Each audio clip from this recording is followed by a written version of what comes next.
பிதா சுதன் பரிசுத்த ஆவியின் பெயராலே ஆமீன். ஆண்டவர் உங்களோடு இருப்பாராக, உம் ஆன்மாவோடும் இருப்பாராக. நெகேமியா புத்தகத்தில் இருந்து வாசகம். அதிகாரம் 9, இறை வார்த்தை 31.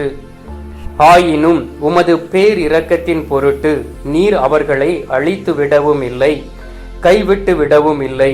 ஏனெனில் நீரே கனிவும் கருணையும் உள்ள கடவுள். ஆண்டவரின் அருள்வாக்கு. இறைவா உமக்கு நன்றி.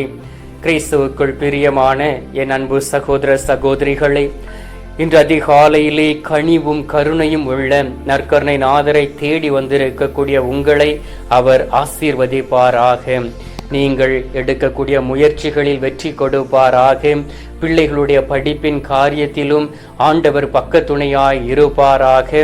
நீங்கள் செய்யக்கூடிய தொழிலிலே, வேலையிலே அவர் எப்பொழுதும் உங்களுக்கு முன்பாக கடந்து செல்வார். எல்லா சூழ்நிலைகளிலும் நற்கருணை நாதரை கண் முன்பாக வைத்து நீங்கள் நடக்கக்கூடியவர்களாய் இருங்கள். பிரியமானவர்களே, இந்த நாளிலே ஆண்டவராகிய கடவுள் நம்மை பார்த்து சொல்லுகின்றார், நான் கனிவும் கருணையும் உள்ளவன் என்று. ஆம் அன்பார்ந்தவர்களே, இந்த உலகத்தில் மனிதர்கள் நம்மீது கனிவு கொள்ள மாட்டார்கள், கருணை கொள்ள மாட்டார்கள். சில நேரங்களில் மற்றவர்கள் யாருக்காவது உதவி செய்யும் பொழுது, அல்லது நம்மை போல் மனிதர்களை இந்த உலகத்தில் கஷ்டப்பட்டு கொண்டு இருக்கிறவர்களை நாம் பார்க்கும் பொழுது அந்த நேரத்தில் மட்டும் இரக்கம் கொள்கின்றோம், கனிவு கொள்கின்றோம். ஆனால் அந்த இடத்தை விட்டு நாம் கடந்து சென்ற பிறகு நாம் அதை நினைத்து பார்ப்பது இல்லை. பிரியமானவர்களே, நான் அடிக்கடி அன்னை தெரசா அவர்களுடைய சகோதரிகள் இருக்கக்கூடிய அந்த மடங்களுக்கு கடந்து செல்வது உண்டு. அங்கே நான் பலி பூசை கொடுப்பது உண்டு. அந்த இடத்திலே அங்கு கண் பார்வையற்றவர்கள் இருக்கிறார்கள், உடல் ஊனமுற்றவர்கள் இருக்கிறார்கள், பேச முடியாதவர்கள் இருக்கிறார்கள், மனநிலை பாதிக்கப்பட்டவர்கள் இருக்கிறார்கள். அவர்களை பார்க்கும் பொழுதெல்லாம் என்னுடைய உள்ளம் உடைந்து போய்விடுகிறது. ஏனென்றால் ஆண்டவர் நமக்கு எல்லாவற்றையும் ஆசீர்வதித்து கொடுத்திருக்கின்றார். நம்மளுடைய உடலின் உறுப்புகளை உற்று கவனியுங்கள். அதை எவ்வாறு நமக்கு அவர் ஒரு அழகான முறையில் அமைத்து கொடுத்திருக்கின்றார். அது இல்லாமல் எவ்வளவு மக்கள் இருக்கிறார்கள், கண் பார்வை இல்லாமல், காது கேட்காமல், அவருடைய அழகை இழந்து போய் கைகள் இல்லாதவர்கள், கால் இல்லாதவர்கள் எல்லாம் வாழ்ந்து கொண்டு இருக்கிறார்கள். ஆனால் நமக்கு எல்லாவற்றையும் கொடுத்திருக்கக்கூடிய கடவுளுக்கு நாம் என்ன செய்து கொண்டு இருக்கின்றோம்? பாவம் மட்டுமே செய்து செய்து அவரை வேதனைப்படுத்தி மீண்டும் மீண்டுமாய் நாம் கல்வாரியிலே அவரை அறைந்து கொண்டு இருக்கின்றோம். பிரியமானவர்களே, நாம் மிகவும் மிகவும் கவனமாக இந்த உலகத்தில் வாழ வேண்டும். ஏனென்றால் 5 தாலந்து கொடுத்திருக்கிறவர்களிடம் ஆண்டவர் இன்னும் 5 தாலந்தை எதிர்பார்ப்பார். 3 தாலந்தை கொடுத்திருக்கிறவர்களிடம் இன்னும் 3 தாலந்தை எதிர்பார்ப்பார். 1 தாலந்து கொடுத்திருக்கிறவர்களிடம் இன்னும் 1 தாலந்தை எதிர்பார்ப்பார். எல்லாவற்றையும் நீங்கள் புதைத்து வைத்துவிட்டு மனம் போன வாழ்க்கையில் வாழ்ந்து உங்களை அழித்து கொண்டு இருந்து கடவுளை நீங்கள் காயப்படுத்தி, குற்றப்படுத்தி, வேதனைப்படுத்தி கொண்டு இருந்தீர்கள் என்றால் நாம் இந்த உலகத்தில் எல்லாவித ஆசீர்வாதங்களையும் ஒரு நேரத்தில் இழந்து போகக்கூடிய சூழ்நிலை வரும். அப்பொழுது யாருமே நமக்கு உதவி செய்ய மாட்டார்கள். கனிவும் கருணையும் உள்ள தெய்வத்தை ஒவ்வொரு நாளும் தேடி வந்து அவருடைய இரக்கத்தையும் பேரன்பையும் உற்று கவனித்து அவரிடம் அன்றாடி செபிக்கக்கூடியவர்களாய் இருக்க வேண்டும். பாருங்கள், ஆண்டவராகிய இயேசு கிறிஸ்து இந்த உலகத்தில் வாழ்ந்த பொழுது அவரை தேடி அநேக மக்கள் வந்தார்கள். மார்க்கு நற்செய்தி 8வது அதிகாரம் 1 - 2 வரை உள்ள இறை வார்த்தைகளை வாசித்து பாருங்கள். அக்காலத்தில் மீண்டும் பெரும் திரளான மக்கள் கூடியிருந்தார்கள். உண்பதற்கு அவர்களிடம் ஒன்றும் இல்லை.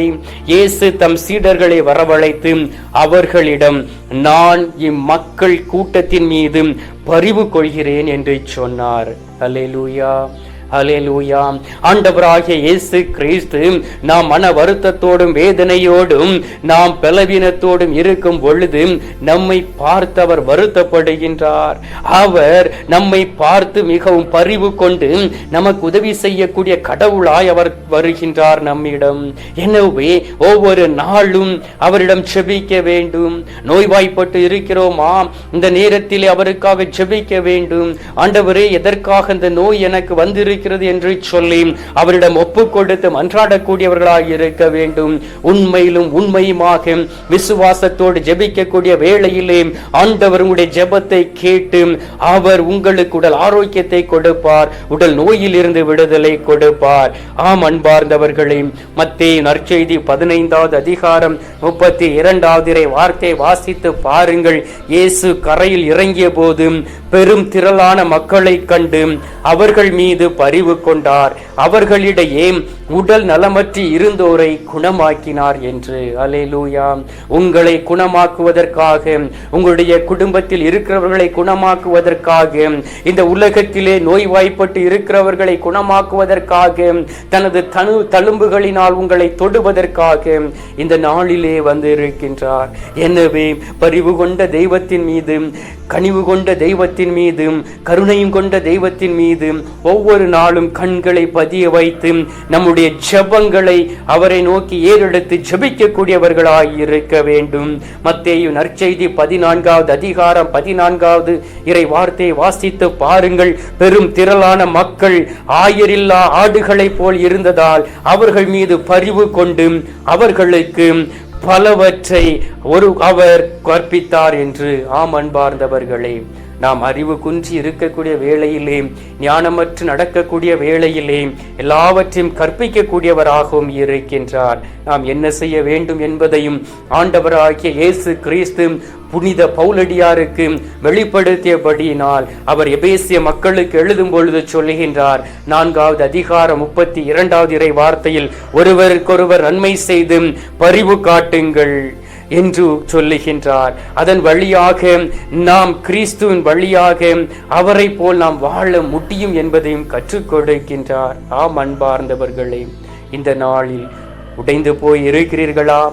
ஐயோ, எனக்கு துரோகம் செய்கிறவர்களுக்கு நான் எப்படி கனிவும் இரக்கமும் காட்ட முடியும், கருணையை பொழிய முடியும் என்று நினைக்கிறீர்களா? அவர்களுக்காக ஒரு ஜெபமாலை ஒப்புக் கொடுங்கள். அவர்களுக்கு மாற்றத்தை கொடுப்பார். அவர்களுக்கு மாற்றத்தை கொடுக்கக்கூடிய ஆண்டவர் உங்களுக்கும் மன மாற்றத்தை கொடுப்பார். பிரியமானவர்களே, புலம்பல் 3வது அதிகாரம் 32வது இறை வார்த்தையில் சொல்லப்பட்டு இருக்கின்றது, அவர் வருத்தினாலும் தன் பேரன்பால் இரக்கம் காட்டுவார் என்று. எனவே முழு மனதோடு அவரை தேடி வந்திருக்கக்கூடிய நீங்கள் எல்லாவற்றையும் அவருடைய பாதத்தில் அர்ப்பணித்து இந்த நேரத்தில் என்னோடு இணைந்து சில மணித்துளிகள் மன்றாடுங்கள். அவர் கனிவும் இரக்கமும் உள்ள தெய்வம், கருணை உள்ள தெய்வம். உங்களை ஆசீர்வதித்து இழந்து போன எல்லாவற்றையும் உங்களுக்கு திரும்ப தருவாராக. என்னோடு இணைந்து இப்பொழுது சில மணித்துளிகள் நீங்கள் ஜெபிப்பீர்களா? இப்பொழுது நாம் மன்றாடலாம். எங்கள் பரலோக தந்தையே, இயேசு கிறிஸ்துவே, தூயனல் ஆவியே, தந்தையே, இந்த அருமையான காலை பொழுதிற்காக உமக்கு நன்றி அப்பா. இந்த காலை பொழுதிலே நீர் எங்களை தேடி வந்து எங்களை நிறைவாய் ஆசீர்வதித்து கொண்டு இருக்கின்றீர்.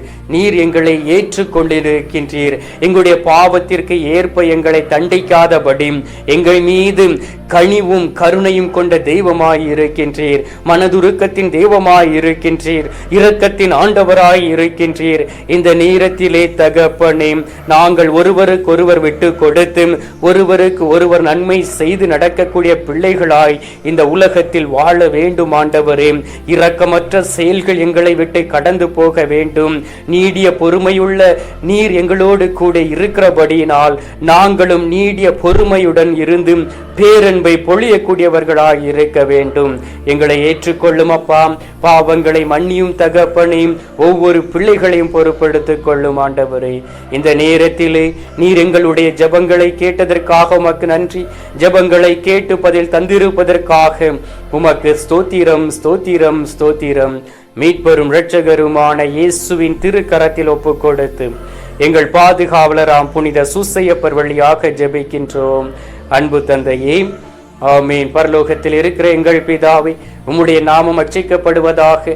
உமது ராஜ்யம் அருக. உமது சித்தம் பரலோகத்தில் செய்யப்படுவது போல பூலோகத்திலும் செய்யப்படுவதாக. எங்கள் அனுதின உணவை எங்களுக்கு இன்று அளித்தருளும். எங்களுக்கு தீமை செய்கிறவர்களை நாங்கள் பொறுப்பது போல எங்கள் பாவங்களை பொறுத்தருளும். எங்களை சோதனை விழவிடாதையும் தீமையில் இருந்து எங்களை ரட்சித்தருளும். ஆமேன். அருள் நிறைந்த மரியே வாழ்க, கர்த்தர் உடனே பெண்களுக்குள் ஆசீர்வதிக்கப்பட்டவள் நீரே. உம்முடைய திரு வயிற்றின் கனியாகிய இயேசும் ஆசீர்வதிக்கப்பட்டவரே. அச்சிஷ்ட மரியே, சர்வேசுடைய மாதாவே, பாவிகளா இருக்கிற எங்களுக்காக இப்பொழுதும் எங்கள் மரண நேரத்திலும் வேண்டிக் கொள்ளும். ஆமீன். பிதாவுக்கும் சுதனுக்கும் பரிசுத்த ஆவிக்கும் மகிமை உண்டாவதாக. ஆதியில் இருந்தது போல இப்பொழுதும் எப்பொழுதும் என்றென்றும் இருப்பதாக. ஆமீன். அன்பார்ந்தவர்களே, கனிவும் கருணையும் கொண்ட தெய்வம் இப்பொழுது நமக்கு தரும் ஆசீர்வாதத்தை பெற்றுக்கொள்வோம்.